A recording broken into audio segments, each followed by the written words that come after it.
Hello, world. I'm Dr. Helen, CEO, that's Chief Engagement Officer of Dr. Helen Holton and Associates, and your host for Dr. Helen Speaks, Strengths, Resilience, and Leadership. Welcome to today's show. What is self-care?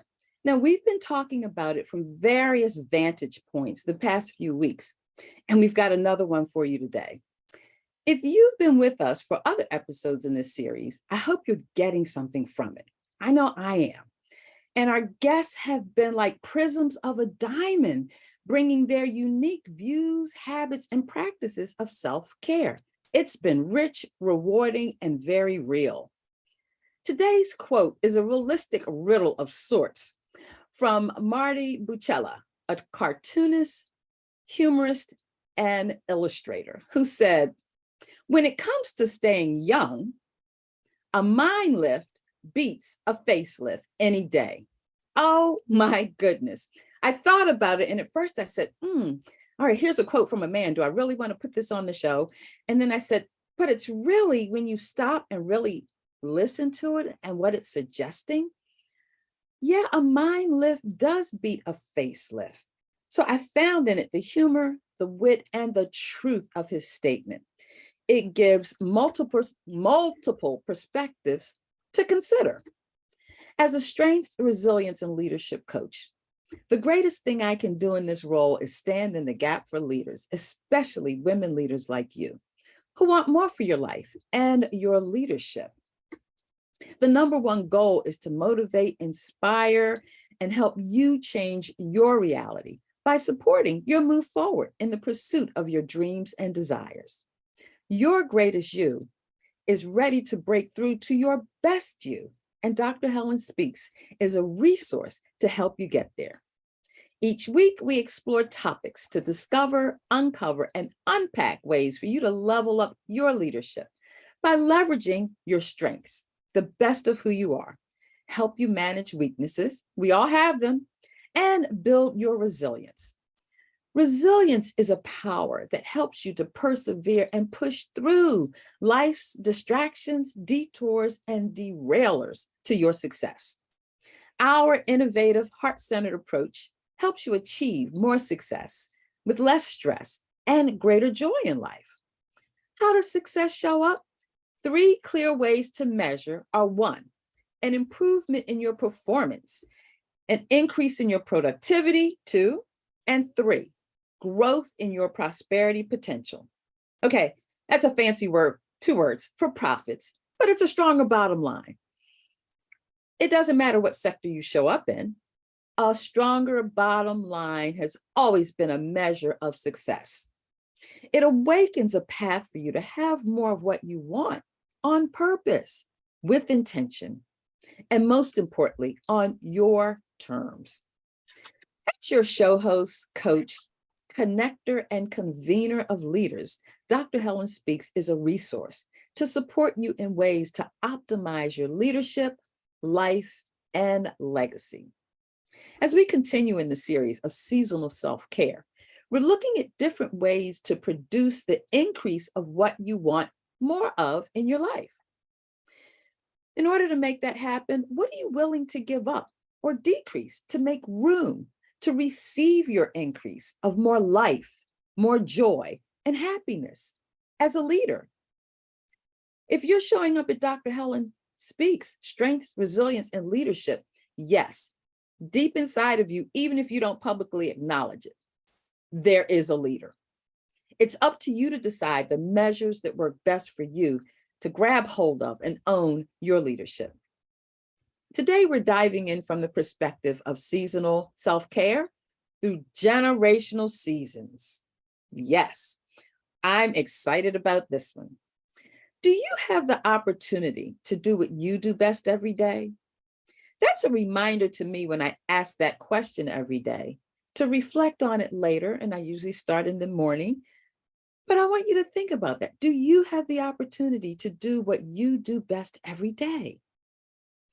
It's a powerful question to get you to consider, what is it that you do best? And how does it show up in your daily life? Are you living your best life ever? Over the years, I've learned At the heart of what you want is a higher power within you to deepen your awareness and engagement with your best self, your willingness to confront your deepest truths about what you really want for your life is where transformation begins, personally and professionally. A key ingredient to your engagement is one of the most effective ways to level up your leadership and leverage your strengths for more satisfaction, peace, and power. It's your unique path to be seen, heard, and impactful. How you engage with yourself and others is what sets you apart from anyone else. On some level, isn't that what you really want for your life? To have a genuine sense of belonging where the world gets to connect with the best of who you are? My personal commitment to you is to help you bring your best, your A game to the world, to support, guide, and coach you to connect and engage deeper with who you are at your best. We all know there's not a new thing under the sun. What is new is your knowledge, perspectives, and actions you take through a more informed lens, shaped by the wisdom of lessons learned, lived experiences, and earned expertise, shared here by leaders like you. What keeps you moving from here to what's next? Dr. Helen Speaks. We're really here to help you ignite your spark or fuel your flame to think, be, and do more of who you are to get more of what you really want for your life as a leader. Catch our show live on the WinWinWomen.tv network every Tuesday, 10 a.m. Pacific time and 1 p.m. Eastern time. Replays are also available here and on Roku TV, Amazon Fire, Apple TV, and starting soon on YouTube. Here's a shout out to Paula Fellingham, founder, visionary leader, and dream weaver of the Win-Win Women Network. Together we share, learn, and grow to motivate and inspire your success as a leader. I am thrilled to have on the show today a woman leader from a different generation than mine to give perspective to our series about seasonal self-care. Ms. Savon Ferguson is our guest today. Savon is a young woman I've known for a minute and deeply admire. She's smart, funny, caring, and an unassuming, powerful leader. She currently serves as the president of the Harbor City, Maryland chapter of the Links Incorporated. The national organization has more than 17,000 women throughout the world, linked in friendship and service in their local communities. In 2018, the Baltimore chapter launched a scholars program and provides financial support, mentorship, and enrichment activities to select juniors through their final 2 years of college at Coppin State University in Baltimore, Maryland. Professionally, the powerhouse Savon is the Senior Vice President, Chief Compliance Officer, and Associate General Counsel for Neuberger Berman, an asset management firm headquartered in New York City. She's responsible for compliance oversight of about 55 billion, that's right, billion with a B, in assets. Now, prior to Neuberger Berman, she was a vice president and senior legal counsel at T. Rowe Price. And before then, a vice president and director of regulatory fund administration for PNC Capital Advisors. I'm telling you, Savon is a powerhouse in her own right, a graduate of Georgetown University, University of Virginia, as we know in the DMV as UVA, and the University of Baltimore School of Law. Let's welcome Savon Ferguson to the show. Now, before we take a deeper dive, as I always remind you, grab your note-taking device, pen and paper, tablet, computer, or whatever means you capture ingredients to support your success. We want you to capture the juicy nuggets of wisdom, insight, and aha moments that will empower you to think, be, and do more. Know what I'm saying? We want you to think, be, and do more. We don't want you to miss anything. And just in case you do, you can always catch the replay from one of our outlets. You ready to go? Great. Me and Savon are ready. Let's do it. Our topic today, seasonal self-care, generational self-care. Now, Savon, I mentioned earlier, if I didn't, the health and wellness self-care market has just gone from something people thought about self-care, not so much beyond, oh, I need to get my annual physical or something like that, but from a perspective today of, how am I taking care of me in a different way? And what I know, the Generation X, your generation, really has a lot to do with where we find ourselves today in this $1 trillion sector of industry in self-care. How can I say that? Because the internet, social media, all of that really launched on your generation's watch. And behind you came millennials and Gen Zs, and oh my goodness, they go there to do just about anything and everything. Different from my generation, but that's okay. We're keeping pace as best we can.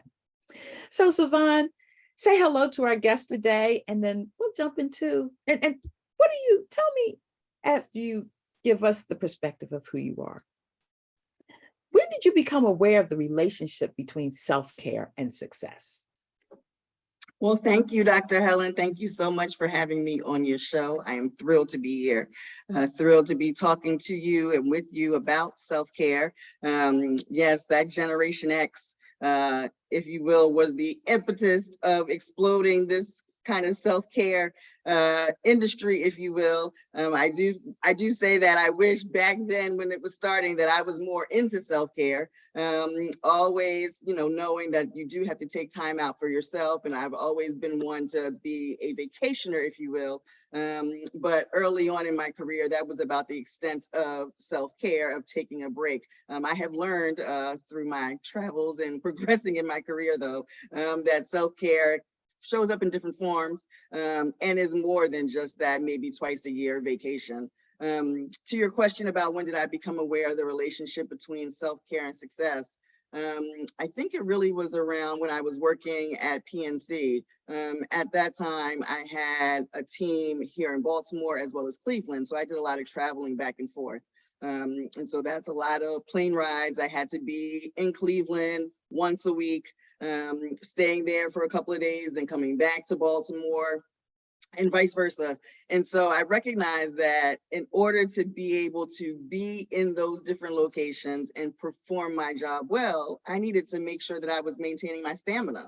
Mm-hmm. And what does that look like? And that looks like self-care. So that had to be more than the 2 long vacations in a year. It had to manifest itself in a different way, whether it was, just taking time out for myself to do massages here and there, or just having quiet moments. For me, that's what self-care is just a minute to take a beat, take a pause, and just be in a moment that is not filled with work, stresses of family, or what have you, but to really just focus on myself, to prepare myself to get ready for what that next task or thing that comes up is going to be. Oh, I love it. And listening to you, Savon, the technology, it's not that we didn't know a lot of things. I think it was the ease of access that really caused it to rise up as something that we could think about. And I love how you mentioned, as you gained responsibility as a leader, that all of a sudden self-care took on a different spin. But what was it that caused you to stop and really look in the mirror and say, okay, what does self-care look like to you as a leader?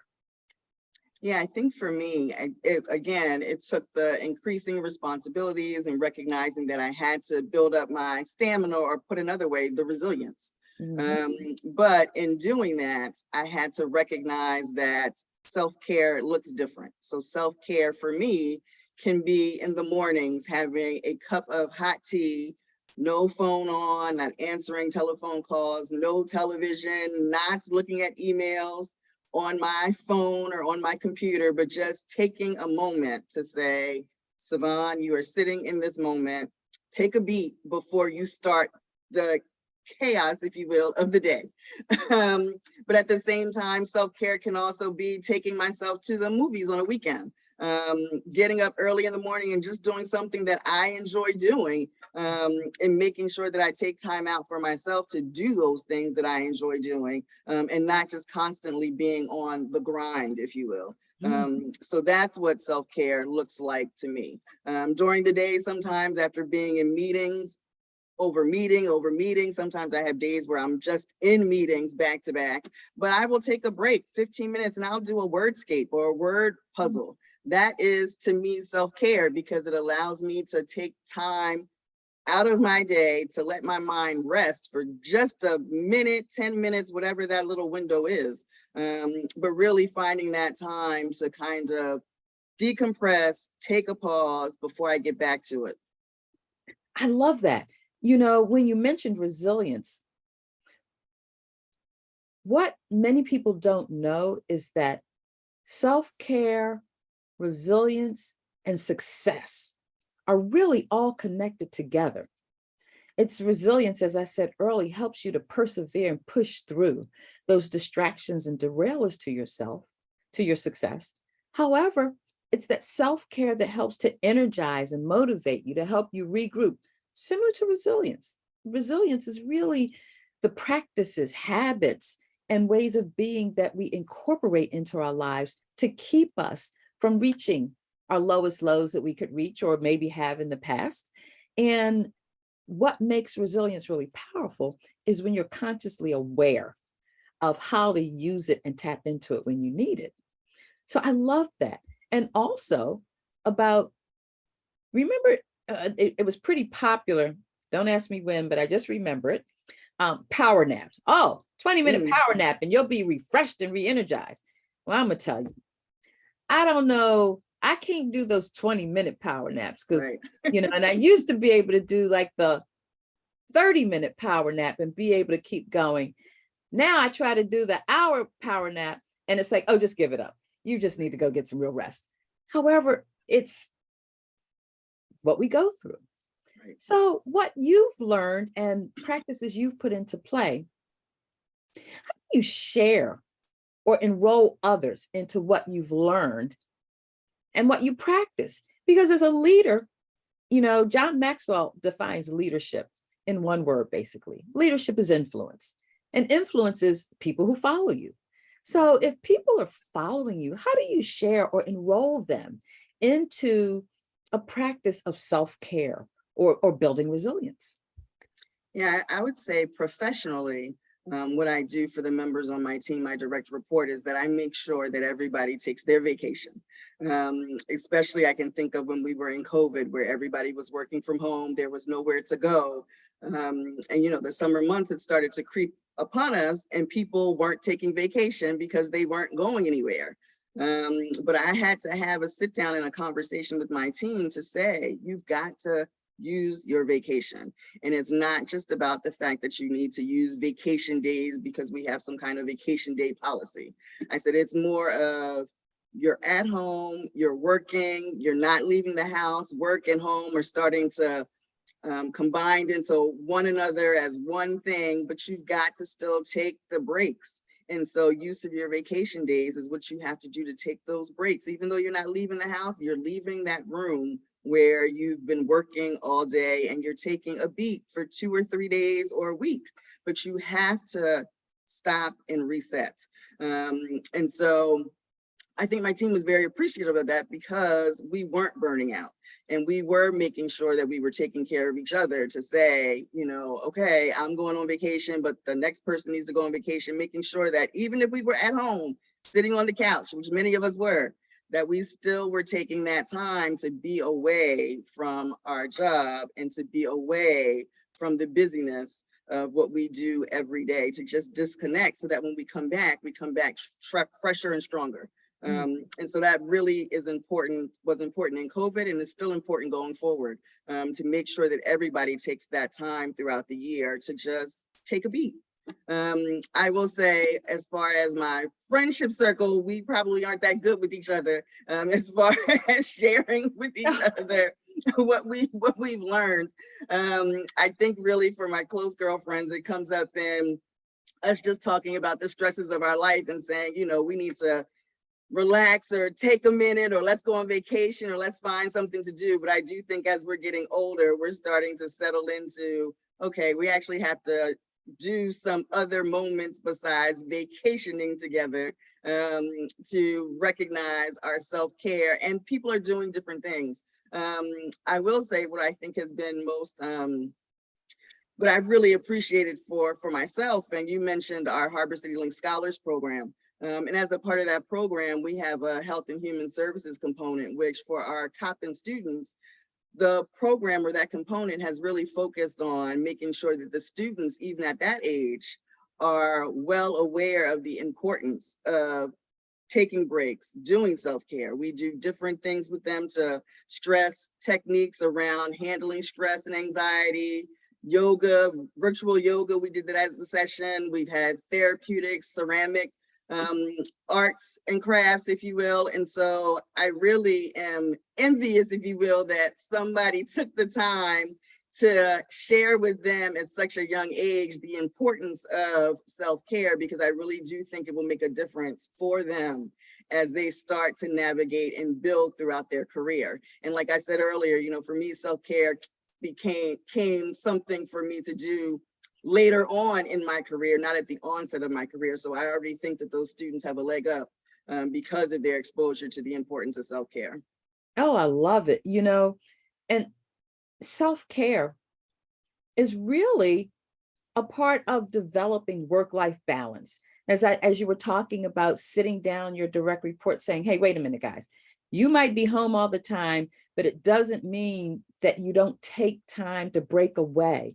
Work-life balance. Think about the Europeans. You know, can you just imagine having a month off in the summer? Oh, I mean, it almost says, maybe I should be living someplace else. However, but but we can create those environments here in different ways. So maybe it's not a month off of pay that you get to just travel the rest of Europe and other parts of the world. However, you can do it in pieces, whether it's through daily habits and practices. When you talk about getting up in the morning and having a cup of tea and no phones, no checking emails, unplugging, so to speak, to just kind of go within and mentally prepare yourself and physically, whether it's through meditation and yoga or, as we've talked about, and I'm not going to say it out loud here, but we know what that thing is. Exactly. We're going to get to it. So it's tending to all of who you are. Who keeps you accountable to self-care? I would say my number one proponent that keeps me accountable for just about everything, but especially self-care, is my mother. My mother is one who, I've always been an active child, always had my hands in multiple things, trying to multitask and do 1,000 different things that pull me in various directions, but she's always the one that says she'll let me go in those directions, but she also says, you need to take a pause, you need to take a beat. And so she's always trying to make sure that somewhere in between something, that I am taking a pause and taking a beat. Now, I might not always do it when she thinks is the right time to do it, but it gets done. And she is my voice of reason of, you need to slow down, you need to take a beat, take a minute, and then you can get back to it, because you can't help others and you can't lead others unless you're able to take care of yourself. What's really interesting, every guest that we've had on, as we had on the show, talking about self-care in some form or fashion, they've talked about what you just said. It's like getting on the plane and the flight attendant says, if the oxygen mask comes down, put your mask on first before you attempt to help others. And I think that's such a wonderful analogy about self-care.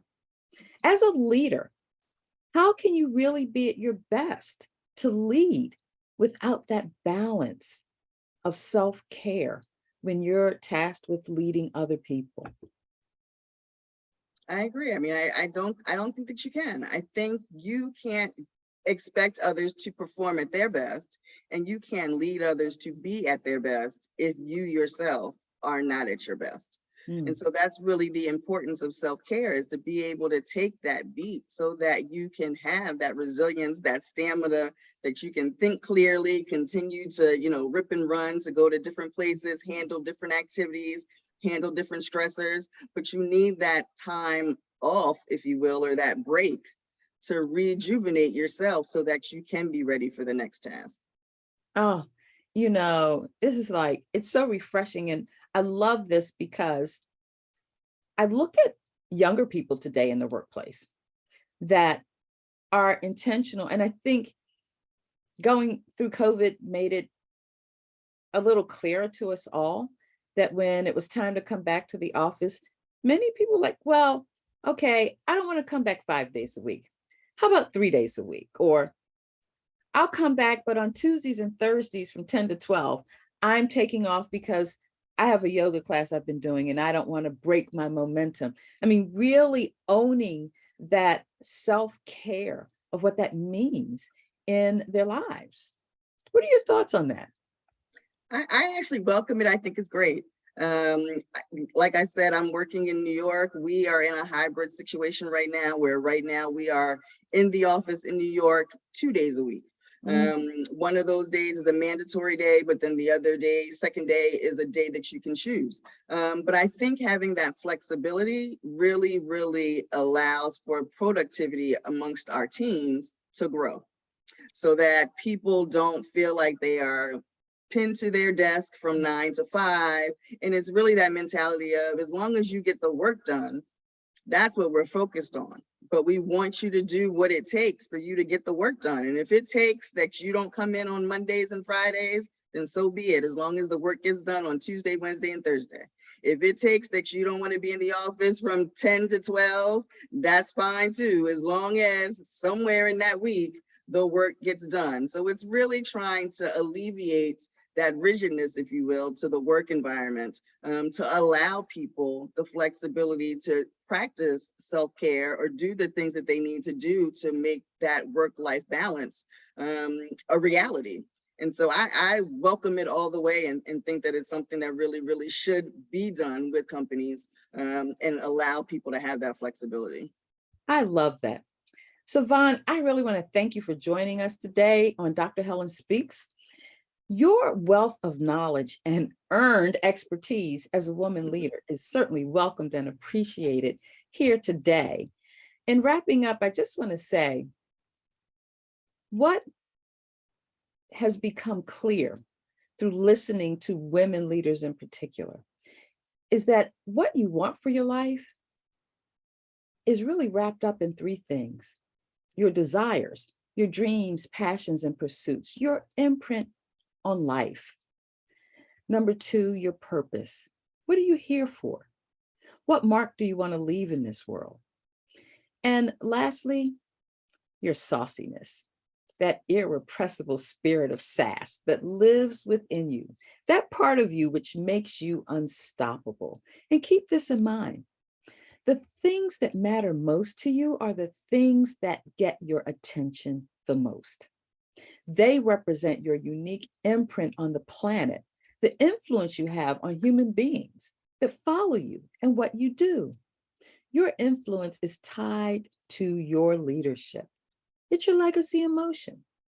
It begins with you in your purpose, passions, and pursuit of life. I'm going to put this call to action out. What will you do starting today to make self-care a priority for your success? If you've picked up a nugget or two to stretch you, to grow a little more, then take action. Think, be, and do. And if you want more support, reach out to me and let's talk about it. Wherever you are on your path to success is exactly where you're supposed to be right now. And our mission is to help you move forward to what's next. At Dr. Helen Holton and Associates, we work with leaders using a heart-centered approach to help you level up your leadership by leveraging your strengths, managing weaknesses, and building resilience. It leads to more success, less stress, and greater joy in life. Keep coming back. We'll be here. Share our show with your friends and colleagues. Who do you know that would appreciate what we have to offer here on Dr. Helen Speaks. Join the community on the Win-Win Women TV network, Roku TV, Amazon Fire, and Apple TV every Tuesday at 10 a.m. Pacific Time and 1 p.m. Eastern Time, where together we'll work with you to live your best life ever, doing what you do best every day.